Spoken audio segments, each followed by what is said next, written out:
Jamen jeg havde jo, lige siden jeg var 16 år gammel, der lavede jeg om, hvad man skulle efter skolen. Der lavede jeg om forsvar. Så blev jeg egentlig vild med det. Så tog jeg til USA, og så kom jeg hjem igen, og så kom jeg ind i det, der hed Beredskabsstyrelsen. Jeg er uddannet befalingsmand, og så ville jeg ind og være militærpolitisergent. Og så skulle jeg lige have 3 måneders værnepligt med til Afghanistan som næstkommanderende i min gruppe. Det der hedder en alfa. Og så sagde jeg sgu egentlig ja til det, og så var jeg afsted. Så det har altid været noget, jeg ville være soldat. Så flaskede det så bare, når jeg kom afsted. Så der var mange ting, altså så skulle man jo bare, have de her 3 måneders værnepligt, og så skulle man overgå til noget, der hedder reaktionsstyrkeuddannelsen, hvor man så bliver uddannet lige nok til den mission, man skal ned og lave. Jeg har været udstationeret i sammenlagt et år, jeg har afsted 2 gange. Jamen det var egentlig lidt forskelligt.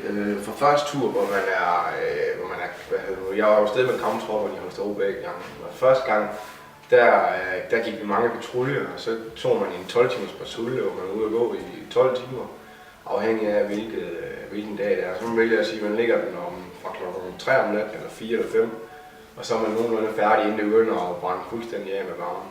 Og nogle gange så satte man patruljerne lidt ned, så det måske blev 10 timer i stedet for. Hvorimod med kampvognene, der kørte vi ud, og så lå vi ude i 3 uger ad gangen i ørkenen og rørede, og så var man inde i 2 uger. Egentlig hverdagen den lød på, når man havde været ude på en patrulje, så kom man hjem, og så vedligeholdt man sit udstyr, og man sørgede for, at man i princippet bare kunne ud i stedet om 3 sekunder. Så det var meget forskelligt. Der var dage, hvor afghanerne har det, der hedder Eid, og det er i princippet en muslimsk juleaften, der bare strækker sig over en længere tid. Og der ville de ikke lave noget, og der ville de ikke arbejde sammen med os. Fordi meget af det, vi egentlig lavede dengang, det var egentlig at prøve at få de afghanske styrker med til at uddanne dem og være med til at sørge for, at de kunne fastholde sig. Hver gang vi skulle patruljer mod Taliban, så skulle vi have afghanerne med, så de i princippet en dag kunne overtage det, vi lavede. Så hvis de ikke ville lave noget en dag, så enten så gik vi selv, eller så lod vi bare være. Så fritiden det afhænger meget varierende. Men altså, de prøvede jo altid at finde, og vi kunne ikke slappe af altid. Så vi skulle lave et eller andet. Og enten så skulle vi lave idræt eller ud og løbe. Ja, det sørgede vi for. Vi sørgede egentlig for at holde søndagen lidt heldig. Hvor man bare kunne få lov til at slappe af, man kunne få lov til at sove længe og sådan nogle ting. Men ellers så stod vi op klokken, det var egentlig tidligt, jeg tror vi stod klokken 9 eller sådan noget. Sådan for det der. 8 stykker. Og så har man nogle pligter. Nogen skulle måske ud og holde vagt i basen, eller man skulle et eller andet. Men det skete det nogle gange, så som regel prøvede vi at sørge for, at søndag det var helt fri til at kunne gøre, hvad man ville. Ellers så var det arbejdsdag det meste. Jamen, når man bor inde i lejren, så bor man i et telt. Og det der normalt bor i et telt, det er første tur, der er vi 8 mennesker i telten. Og der har man sådan en lille soveplads, og så dækker man det til med nogle præsendinger og nogle afdækninger, og så har man sit eget lille værelse. Man har en seng, og så hvis man er kreativ, så finder man på at lave et skrivebord til sin computer, og så har man en skab, og og så har man sådan et lille sted, man boede inde i sådan en 8-mandstelt.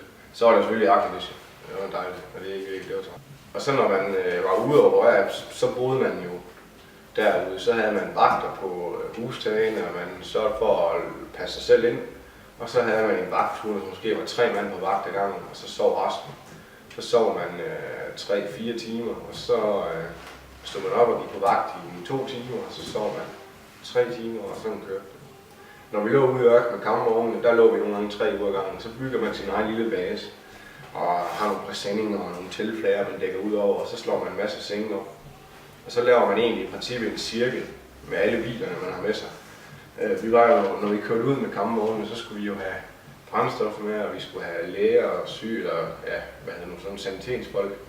Og vi skulle have, hvis vi kørte på noget, så skulle vi have nogen, der kunne trække os ind igen. Og vi skulle have minesøger, og vi skulle have nogle bombeuder med. Og så skulle vi have nogle gange noget efterretningstjeneste, nogen der sidder og lytter på, hvad Taliban snakker om. Og så kan man lave sådan en helt lille cirkel, hvor man har lukket alle biler rundt om, og så er man nogenlunde beskyttet inde midt i, og så havde vi vores egen lille oas der. Så kunne man gå derinde uden at have hjelm på og alle sådan nogle ting. Og så kunne man slappe af, så lå man også på sådan nogle feltseng, og så lå der i 40 grader så varme på os. Ja, man får et helt specielt, forhold til sine kammerater. Man er jo ikke, det er ikke nok ikke venner, som man forstår venner.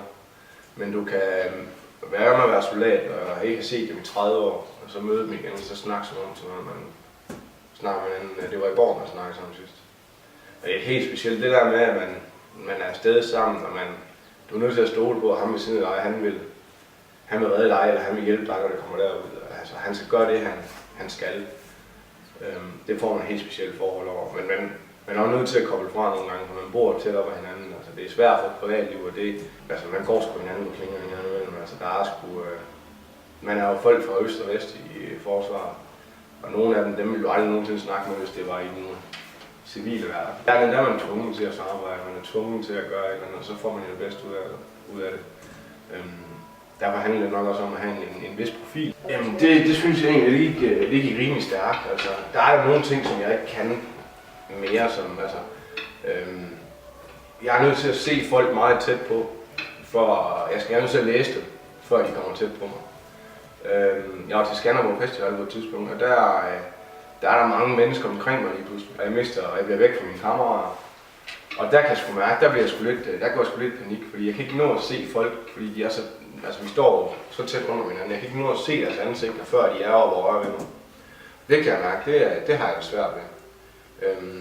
Fordi der, når vi gik sammen nede i Bazaren, nede i Afghanistan, nede i Græsk, så var vi jo altid 8 mand, der gik sammen. Og der kom sgu ikke nogen ind imellem os. Man lokker aldrig nogensinde nogen kom ind i vores formation. Så det vil sige, at når vi kom gående, så skubber vi folk ud af. Fordi vi skal ikke have nogen ind i vores formation. Hvis vi kommer under i det eller andet ting, så skal vi have bevægelsesfrihed. Vi er nødt til at kunne gøre de ting, vi nogle gange har trænet for at komme væk fra den her situation, eller gå på, eller hvad man nu vil angive. Jamen, man tager jo et års træning, og der træner man alt det militærmæssigt, og så snakker man med nogle psykologer, og så bruger man tid til at snakke med dem, der har været afsted før. Så der går et år, hvor man træner frem og tilbage. Man er på en masse øvelser og træner situationer, som bliver lavet efter det, man skal ned og lave. Så det bliver så virkelig tro som muligt. Så det er cirka et år. Der tror jeg, så er man ved at være klar. Man kan altid sige, at man kunne sagtens bruge længere tid, det kunne man sikkert også. Men man er nødt til at holde en rotation kørende i det. Og et år, det var tilpas, fordi så når folk kan ikke blive trætte af, at man har stadigvæk noget vildskab, noget gejst på at skal afsted. Så det var et år i pas lige. Jeg har ikke heldigvis 7-9-13 aldrig blevet skudt. Jeg har hoppet ned fra nogle hustager og faldet nogle gange. Men ellers så er jeg ikke. Altså, jeg havde noget med ryggen efter, jeg hoppede ned fra et tag, hvor vi blev skudt lidt på. Men ellers så har jeg sgu ikke. Nej. Det havde man sgu ikke så mange tanker om, fordi man kan sige, at det er et svært valg at tage afsted, og det er det helt sikkert om, men det er jo, i princippet så er det jo egentlig nemt, fordi jeg ville gerne afsted. Så den del af det var nemt. Det der med, at man kan komme ned og man kan dø og sådan ting der, det tænkte jeg sgu egentlig ikke ret meget over. Altså man er uovervindelig. Der er ikke noget, der kan slå en ihjel. Og det er man nødt til at tro på, for så kan man ikke tage ned. Hvis man tager ned og er bange for at ikke komme hjem igen, jamen så kan du ikke rigtig gøre dit arbejde. Det der måske var min største tanke, det var da helt sikkert min familie, og hvad vil de gøre, og hvordan vil de komme videre. Og der gør man jo en masse ting med begravelse, man skriver, at man gerne vil have den, og man skriver nogle farvelbreve og sådan ting. Men det var næsten det sværeste, og det er jo nok det, som man tænker på, hvis man. Fordi der er ingen tvivl om, ens familie vil lede efter en grund til, hvorfor skulle han dø dernede, hvorfor gjorde han det. Og der har jeg altid lagt vægt på til min mor og far, at de skal sgu ikke. De må endelig ikke tro, at det er fordi, at jeg er fuldstændig fanatisk og tænker, at det er virkelig. Der var masser af våben og alle sådan ting der. Alt det der politiske, det gør mig sgu egentlig. Det er ikke det rager mig. Det gør det da, selvfølgelig gør det, men det er ikke derfor, jeg valgte at gøre det. Jeg valgte at gøre det, fordi jeg tror på noget demokrati, og jeg har valgt nogle politikere, eller vi har alle sammen stemt på nogle politikere, der skulle bestemme det her. Og på den måde, så gør vi egentlig bare det, Danmark de vil have os til i vores arbejde. Og i og med, at de er folkevalgt, så er det en folkevalgt beslutning, at vi tager afsted i min verden. Og så gør man det for det samfund, vi har hjemme, og man gør det for de folk, der bor hjemme. Det er jo egentlig, altså jeg gjorde det siden jeg var 16, og sagt til mor, at jeg skulle afsted. Det var egentlig let, fordi der var jeg 16 år og skulle lige gøre alting færdigt først, sådan ting der. Men det var første gang, var egentlig ikke så galt med reaktioner og sådan ting der. Altid farvel og sådan ting, men det var egentlig ikke, det tog egentlig rimelig pænt. Men der har jeg også lagt vægt på hele vejen op igen, at jeg skulle afsted. Og jeg skulle afsted som kampsoldat. Jeg skulle ikke bare ned og så køre lastbiler ned eller en anden ting. Så første gang synes jeg, det gik nemt. Det var næsten værre anden gang. Fordi at de kunne ikke, eller i hvert fald min mor havde måske svært ved at forstå, hvorfor jeg ville tage afsted igen, når det går så godt sidste gang. Hvorfor? Hvad kunne jeg få mere ud af det, som jeg ikke fik sidste gang? Det var svært for hende dengang, at hun skulle have ville til. Men der ringede så bare til min far, så han måtte lige fortælle hende. Så gik det bare. Vi mister Olesen, han dør, en vi kaldte Bornholmeren. Han kom fra Slagelse, og han springer i luften.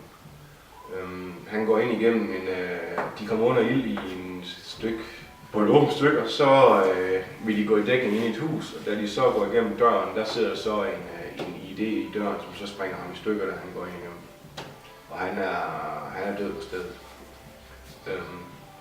Men ellers så er det jo mange små ting, den måde de behandler børn på, kvinder på, og gå igennem sådan en landsby, hvor der ligger hænder, der er hugget af og sådan nogle ting, fordi det er den måde, at de afregner.